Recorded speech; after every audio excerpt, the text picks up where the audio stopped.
Yang jelas ya, mafia obat ini paling besar, lebih besar dari gembong narkoba, industri farmasi. Mereka tuh dibatasi kekuasaannya. Mereka tuh nggak boleh menguasai dari hulu ke hilir. Kalau mereka produksi, mereka cuma boleh menjual. Jual itu bukan kayak eceran, tapi mereka harus jual ke PBF. PBF itu adalah perdagangan besar farmasi. Mereka harus jual ke distributor obat. Mereka nggak boleh langsung turun sendiri kuasain mata rantainya. Dan mereka tuh nggak boleh buka apotek. Karena kenapa? Karena obat ini penting. Kalau aja di monopoli, maka mereka tuh akan menguasai, lebih cepat kaya dan berbahaya buat masyarakat, pengguna, orang yang sakit. Sama aja mereka tuh diperas. Sama aja tuh mereka selama sehat cari duit, pas sakit dirampok. Itu loh sebabnya semua negara tuh mengatur. Dan dari mulai PBF, perdagangan besar farmasi, mereka juga dibatasi. Mereka nggak boleh bikin pabrik obat dan mereka nggak boleh buka apotik atau toko obat. Begitu juga apotik. Kalau mereka punya apotik, mereka tuh nggak boleh punya PBF. Mereka tuh nggak boleh punya pabrik obat. Tapi gini ya, namanya undang-undang, namanya manusia, dimanapun itu selalu cerdik dan selalu cari celah. Celah hukum dari sini, dari undang-undang adalah mereka nanti tinggal bikin PT lagi,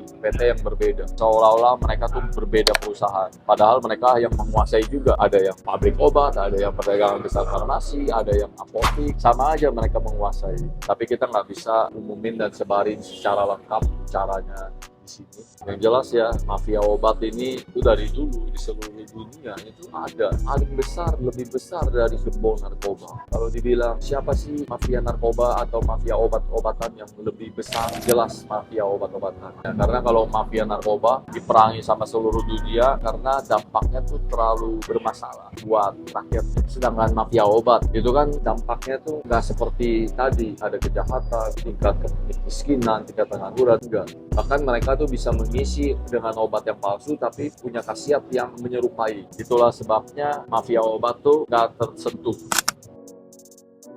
Kita nih selalu FYP di layar kalian. Kalau kalian mau terus untuk kami dalam mendidik dan mengedukasi budi pekerti buat generasi penerus bangsa kita, maka kalian harus follow supaya kita nih bisa mengembangkan tim kita. Seperti yang kita tahu, kalau orang baik itu terus diam, maka nanti kalah dari orang jahat.